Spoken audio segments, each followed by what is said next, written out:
अस्सलाम वालेकुम स्टूडेंट्स, कैसे हैं आप लोग। उम्मीद करता हूँ खैरियत से होंगे। फर्स्ट ईयर बायोलॉजी का एक अहम लेक्चर आज होगा और वो होगा न्यूक्लिक एसिड्स।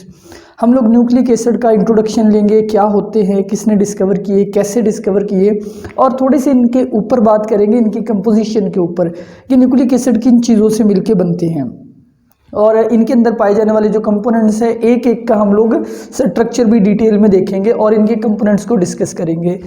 तो जी न्यूक्लिक एसिड क्या होता है। दरअसल न्यूक्लिक एसिड कहते हैं डीएनए और आरएनए को ही कहा जाता है, क्योंकि डीएनए का पूरा नाम होता है डीऑक्सीराइबो न्यूक्लिक एसिड, एंड पे आ रहा है न्यूक्लिक एसिड, और आरएनए का पूरा नाम होता है राइबो न्यूक्लिक एसिड। तो ये भी एक न्यूक्लिक एसिड हुआ, तो इन्हीं दोनों को कहा जाता है। सबसे पहले discovery from nuclei of pus cell, इनको डिस्कवर कहाँ से किया गया, पस सेल से।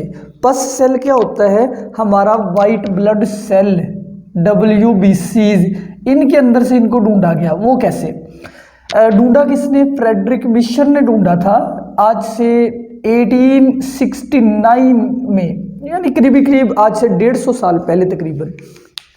दरअसल हमारे जब कहीं इन्फेक्शन होता है, ज़ख़म होता है, तो वहाँ पे पीप बन जाती है, वो आपने देखी होगी पीप जो है वो वाइट कलर की।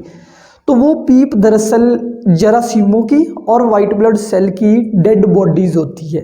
जब आपके कहीं पे स्किन पे इन्फेक्शन हो, वहाँ से जरासीम अंदर दाखिल होने की कोशिश करते हैं, सामने से वाइट ब्लड सेल आते हैं, दोनों की लड़ाई होती, उस लड़ाई में वाइट ब्लड सेल भी मरते हैं, जरासीम भी, और वो पस की सूरत में इकट्ठे हो जाते हैं। तो फ्रेडरिक मिशर ने क्या किया, इसने ये पस सेल्स निकाले, इनको अपनी माइक्रोस्कोप में रखा और इसमें से इसको एक वाइट कलर की चीज मिली, ठीक है, एक वाइट सब्सटेंस निकली। उस वाइट सब्सटेंस का नाम इस बंदे ने रख दिया न्यूक्लियेन। याद रखें, इसने जो नाम रखा था वो था न्यूक्लियेन। बाद में पता चला कि ये जो न्यूक्लियेन है ये एसिडिक है, ठीक है, इसमें फॉस्फेट होता है और इसमें बहुत सारे हाइड्रोजन बॉन्ड होते हैं, इसमें बहुत सारी हाइड्रोजन होती है, तो ये एसिडिक है और इसका मॉलिक्यूलर वेट भी काफ़ी हाई होता है और ये न्यूक्लियस में से मिला था, तो इसकी नेचर एसिडिक थी, ये न्यूक्लियस में से मिला था, इसलिए इसका नाम रख दिया गया न्यूक्लिक एसिड। तो ये था जी न्यूक्लिक एसिड, इसका नाम क्यों रखा गया।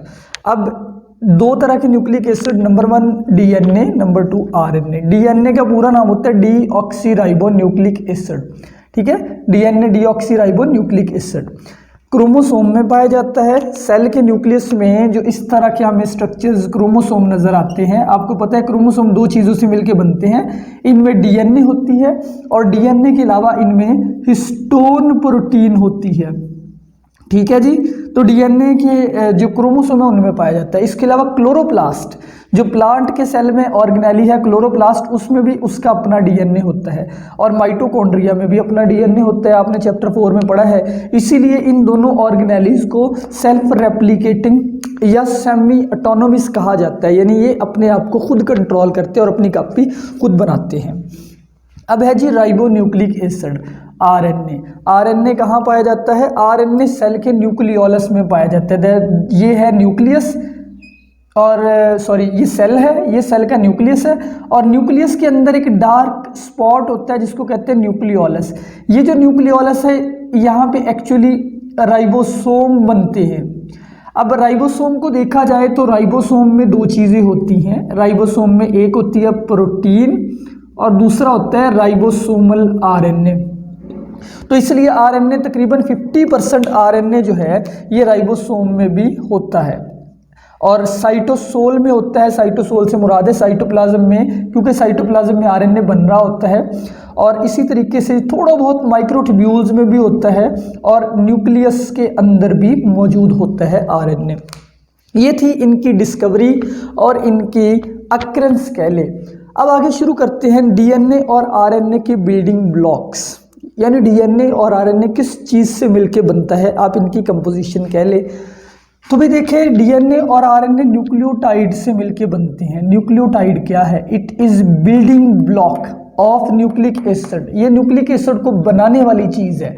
जिस तरह एक दीवार ईंटों से मिलकर बनती है, इसी तरह डीएनए और आरएनए भी छोटे छोटे यूनिट से रिपीट होके बनते हैं। ये यूनिट इस तरह रिपीट होते हैं और रिपीट होके ये बनाते हैं डीएनए और आरएनए। तो आप कह सकते हैं डीएनए और RNA are polymer. DNA RNA क्या है? पॉलीमर। पॉली का मतलब है मैनी, मर का मतलब है पार्ट।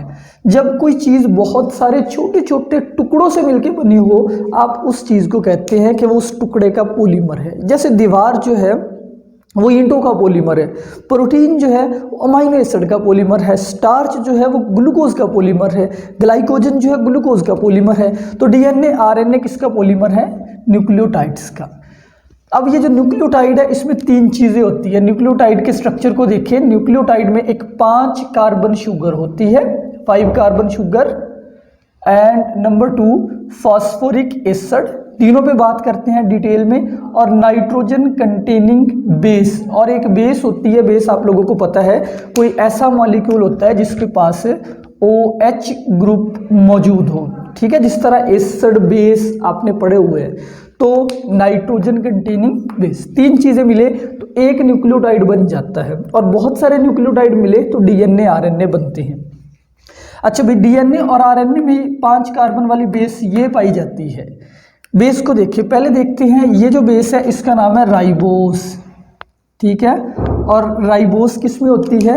राइबोस होती है आरएनए में। ये है डीऑक्सीराइबोस जो डीएनए में पाई जाती है। इन दोनों को आप पेंटोस शुगर भी कह सकते हैं। पेंटोस बोले तो 5 कार्बन वाली शुगर। ठीक है, इसमें कार्बन की तादाद ढूंढते हैं।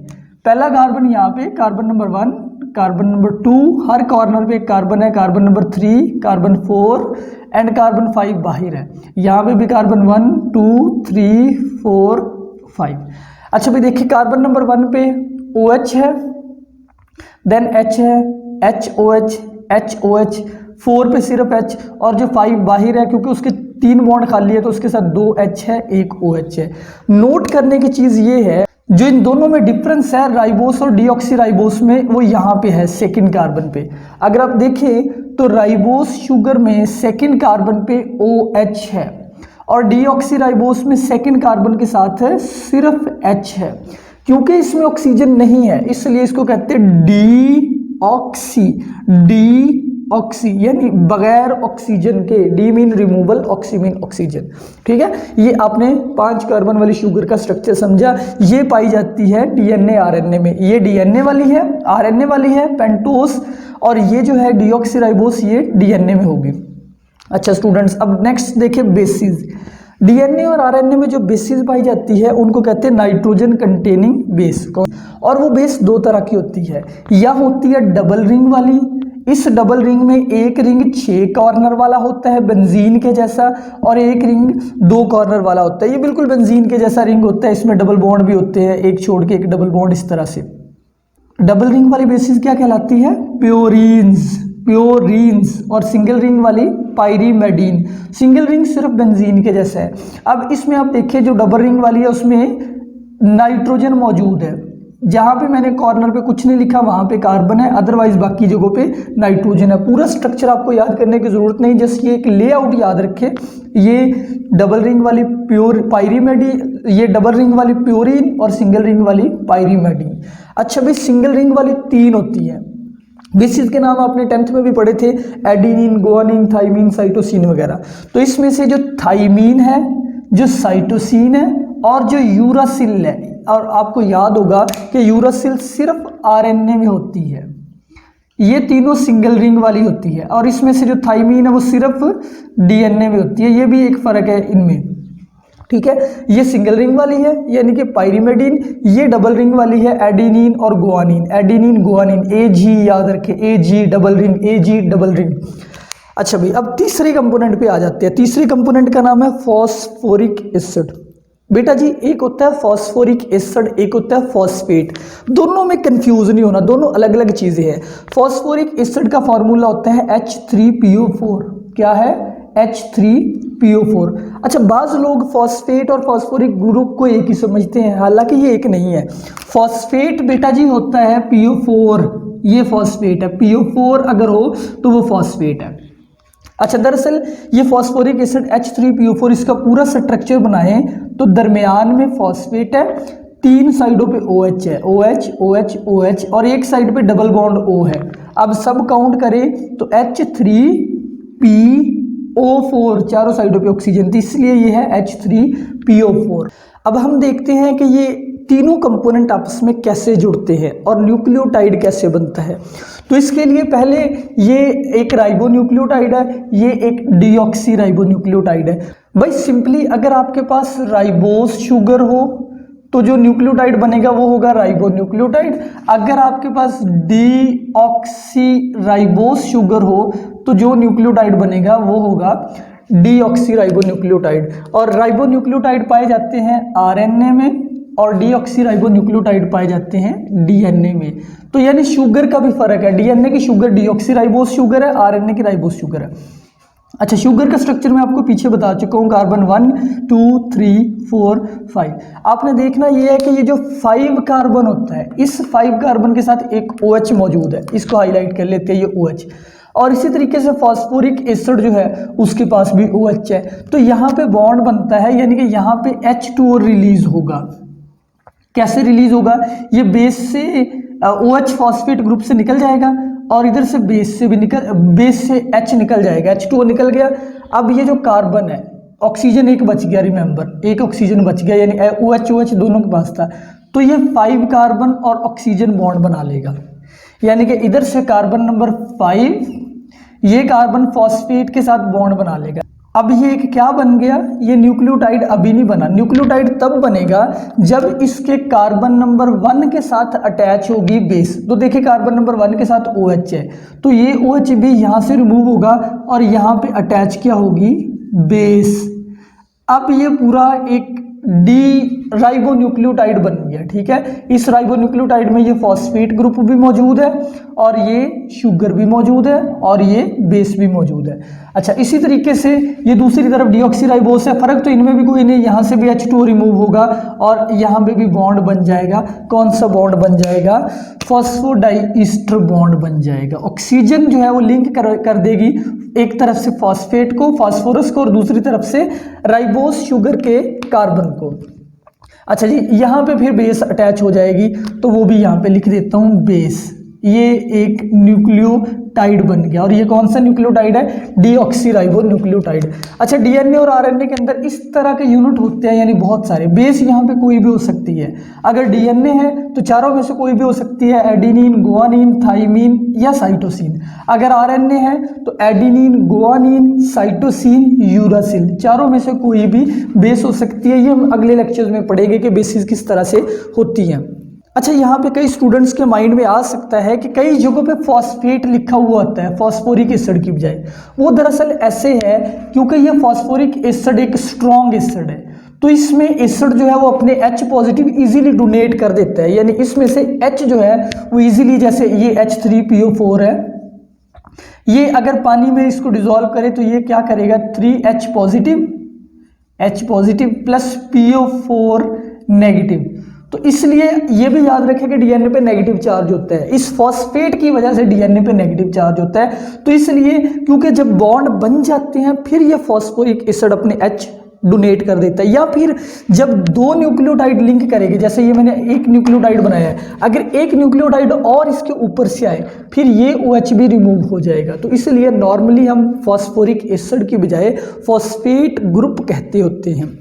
अच्छा भाई, अब ये डेफिनेशन न्यूक्लियोसाइड और न्यूक्लियोटाइड में क्या डिफरेंस होता है? आसान ही है बेटा। जब भी शुगर और बेस कंबाइन करें, कौन सी चीज़ें? शुगर और बेस कंबाइन करें, तो इनकी कम्बिनेशन को कहते हैं न्यूक्लियोसाइड। और न्यूक्लियोसाइड की 4 किस्में बन जाती हैं। जैसे अगर यहाँ पे एडिनिन बेस होती, ये होना था एडिनोसिन।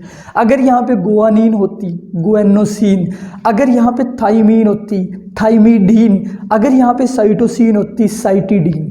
और अगर आरएनए होता, ये आरएनए का न्यूक्लियोसाइड होता, फिर यहाँ पे यूरासिल होती तो यूरिडीन। ओके। अच्छा, न्यूक्लियोसाइड जो है वो बेस के साथ है। अब यहाँ पे अगेन बना देता हूँ बेस एंड बेस। अच्छा, अगर फॉस्फेट जुड़ जाए, अगर एक फॉस्फेट अटैच हो इसके साथ, इसको कहते हैं न्यूक्लियोसाइड मोनोफॉस्फेट। ये एक न्यूक्लियोटाइड बन गया है। न्यूक्लियोटाइड की भी 3 किस्में हैं। अगर एक ही फॉस्फेट हो उसको कहते हैं मोनोफॉस्फेट, यानी न्यूक्लियोटाइड मोनोफॉस्फेट। अगर 2 फॉस्फेट हो, फॉस्फेट 1 फॉस्फेट 2, उसको कहते हैं डाईफॉस्फेट। अगर यहाँ पे 3 फॉस्फेट हो, 1 2 3, इसको कहते होते हैं ट्राईफॉस्फेट। ठीक है, न्यूक्लियोटाइड ट्राईफॉस्फेट। अगर फॉर एग्जांपल यहाँ पे एडेनिन होती तो ये होना था एडिनोसिन ट्राईफॉस्फेट। यहाँ पे गुआनिन होती तो गुएनोसिन ट्राईफॉस्फेट। थाइमीन होती तो थाइमिडीन ट्राईफॉस्फेट। इस तरीके से नाम होने थे ये। अच्छा, अब मिसाल के तौर पे समझाने की खातिर ये एटीपी का स्ट्रक्चर है। किसका स्ट्रक्चर है? एटीपी का। एटीपी के स्ट्रक्चर में देखिए, एक तो है राइबोस शुगर। कौन सी शुगर? जो शुगर आरएनए में पाई जाती है, राइबोस। उस राइबोस के एक साइड पे क्या है? एडिनिन बेस, जो कि डबल रिंग वाली बेस है। ये एडिनिन हो गई। किस कार्बन से अटैच है? कार्बन नंबर 1 से, क्योंकि बेस ने हमेशा अटैच होना होता है कार्बन नंबर 1 पे। ये 5 कार्बन है। इस 5 कार्बन के साथ फॉस्फेट अटैच है। कितने फॉस्फेट? 1 2 3। और तीनों आपस में लिंक कैसे किए वो मैं आपको बता चुका हूँ। ये पहला लिंक करेगा, पहले के पास यहाँ पे OH होगा, अगला फॉस्फेट आएगा, उसका OH के साथ रिमूव करेगा, यानी कि यहाँ पे भी एलिमिनेशन ऑफ वाटर होगी। इस बॉन्ड के बनते वक्त भी एलिमिनेशन ऑफ वाटर होगी। तो यू बनेगा एडिनोसिन ट्राईफॉस्फेट। अच्छा, एडिनोसिन ट्राईफॉस्फेट के स्केच को मजीद समझने के लिए ये एक डायग्राम देखिए। ये राइबोस है। राइबोस के कार्बन नंबर 1 के साथ बेस अटैच है, कार्बन नंबर 5 के साथ एक फॉस्फेट, दूसरा फॉस्फेट, तीसरा फॉस्फेट। कितने फॉस्फेट है? 3 फॉस्फेट। यहाँ पे देखिए, अगर सिर्फ आप इस राइबोस को और इस बेस को कंसीडर करें, सिर्फ इतना जो मॉलिक्यूल था उसका नाम था एडिनोसिन। क्या था? एडिनोसिन। और ये एक न्यूक्लियोसाइड था। Nucleoside, adenosine, adenine plus sugar. अच्छा, जब एक फॉस्फेट आ गया तो इतना मॉलिक्यूल कहलाएगा एडिनोसिन मोनोफॉस्फेट। ये एक न्यूक्लियोटाइड बन गया, एडिनोसिन मोनोफॉस्फेट। 2 फॉस्फेट लगा दे, ये बन गया एडिनोसिन डाईफॉस्फेट। 3 फॉस्फेट लगा दे, ये बन गया एडिनोसिन ट्राईफॉस्फेट। और इस एडिनोसिन ट्राईफॉस्फेट में ये जो एक फॉस्फेट और दूसरे फॉस्फेट के दरमियान बॉन्ड है, यानी कि ये जो फॉस्फेट बॉन्ड है ये हाई एनर्जी बॉन्ड है। जब ये बॉन्ड टूटता है, आपको पता है एटीपी एनर्जी प्रोवाइड करता है। एटीपी एनर्जी करेंसी है।